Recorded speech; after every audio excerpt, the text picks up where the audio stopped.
Hoje nós vamos falar de um assunto que preocupa muitos tutores, ou nem preocupa porque os tutores nem sabem que existem algumas doenças que são chamadas doenças silenciosas. Elas são silenciosas, mas são tremendamente perigosas para os nossos pets. Eu estou falando de gato e cachorro que podem ser acometidos por essas doenças. E para falar sobre isso, eu vou conversar aqui com a doutora Gabriela Almeida. Doutora Gabriela Almeida, que é do Hospital Veterinário Nova Campinas, e ela vai explicar pra gente, né, doutora? A doença silenciosa, são várias, né? Sim, tem diferentes doenças que são silenciosas. E o que são essas doenças silenciosas? As doenças silenciosas são aquelas que não necessariamente manifestam sintomatologia clínica para o animal, então às vezes o tutor não sabe, ele não percebe, né? Mas essas doenças já estão acometendo a longo prazo esse paciente, e aí em algum momento isso pode ter uma agudização, né? E aí o paciente ter sim uma sintomatologia, mas quando a gente descobre já é algo que está bem grave.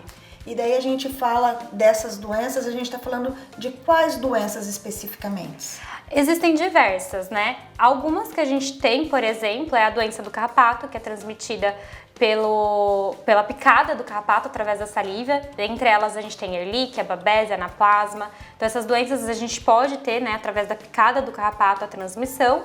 E aí a bactéria ou o protozoário fica de maneira crônica no paciente, né? E de pouquinho em pouquinho vai causando alterações, por exemplo, em medula, causa anemia. E às vezes o tutor só vai perceber quando aquele paciente já está apático, sem comer, com sangramento espontâneo. A gente também tem alguns tipos de câncer que podem ser silenciosos, e aí principalmente em baço, em fígado, e isso pode ser ter o início, né? E não necessariamente o tutor vai perceber, porque é em órgão abdominal interno, e ele percebe quando a gente tem, por exemplo, um extravasamento de sangue, uma ruptura de vaso, e esse animal chega pra gente às vezes em hemorragia interna. A gente tem algumas doenças virais em felinos, né? A FIV, a FeLV, que pode o animal ser contaminado com o vírus e ficar bastante tempo sem sintomatologia, né?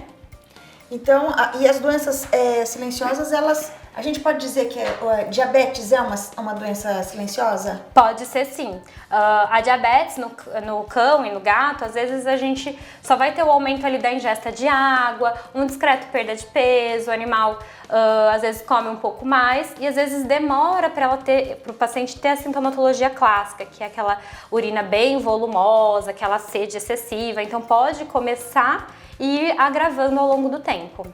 E como que a gente pode prevenir essas doenças, né? Porque a senhora está dizendo aí, por exemplo, a doença do carrapato. A doença do carrapato, uma vez instaurada, não tem jeito.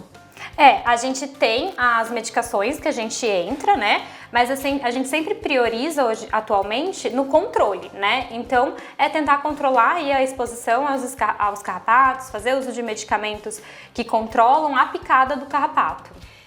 Dessas doenças, né, que por exemplo pode ter também os cânceres que você mencionou, existe alguma raça que é mais propícia? Tem alguma idade em que se atenua mais, que a gente percebe mais que esses problemas podem existir?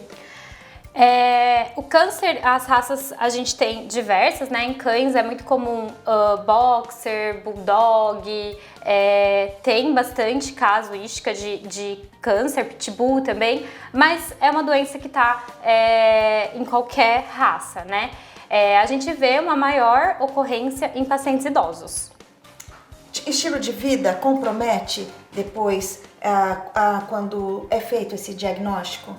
Com certeza. O estilo de vida daí seria alimentação, sedentarismo... Sim, obesidade, exposição à fumaça de cigarro, poluição, tudo isso. E como que a gente faz? A gente estava falando se tem algum jeito de prevenir, né?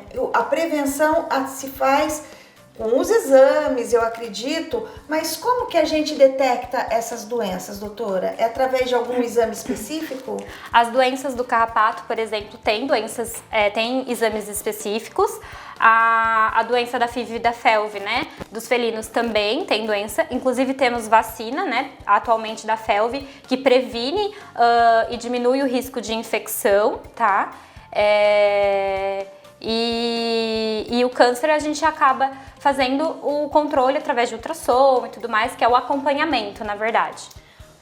Então, os exames assim que poderiam comprovar se está tudo certo ou se precisa de algum cuidado para acender alguma luz de alerta, ele é feito através, a gente pode dizer que um check-up ajudaria? Sim, a gente sempre solicita para o paciente, acima de 8 anos, o check-up semestral. Então, a cada 6 meses, o paciente vai passar por um check-up de ultrassom, exames cardiológicos, porque as doenças cardíacas também podem ser silenciosas, elas também, o animal às vezes tem hipertensão secundária, tanto a doença renal, que também é silenciosa, mas também doença cardíaca.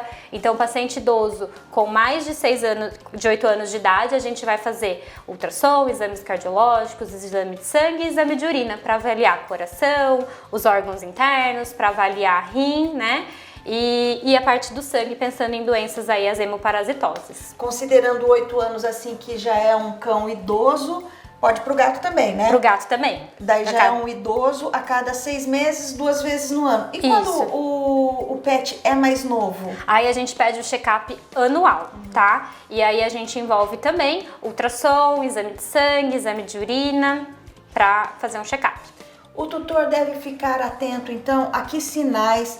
Ele deve ter mais atenção quando o pet dele é mais velhinho, então ele deve ter uma atenção maior. Se ele não tinha o costume de levar para fazer exames, então ele precisa criar um hábito. Sim, a gente trabalha hoje na medicina preventiva, que é justamente fazer esse check-up, fazer esse acompanhamento veterinário para essas doenças silenciosas ser detectado o mais rápido possível, para a gente diminuir a chance de um caso grave ou até mesmo situações emergenciais. E que dicas que você daria para o tutor que tem um pet? Às vezes também a gente hoje tem muito a questão da doação, né? Da adoção consciente. Daí ele pegou um pet que já é um pouco mais velhinho.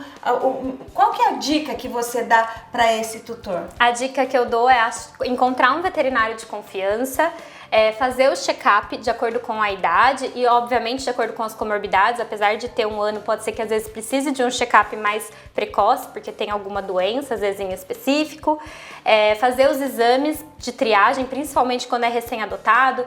Gato, por exemplo, para FIV-FeLV a gente tem que testar, até para não ter risco de expor outros gatos quando tem mais de um em casa, né? Porque é uma doença que, querendo ou não, predispõe até 60 vezes o gato a ter câncer, tá? Leucemia e linfoma, principalmente. Então, a gente tem que ter esses cuidados na hora da introdução de um novo gato. Fazer esses exames, então, todos de triagem. Fazer o controle de doença de carrapato, né, de ectoparasitas, e fazer as vacinações, né? Hoje em dia, a vacinação é primordial também aí para uma medicina preventiva.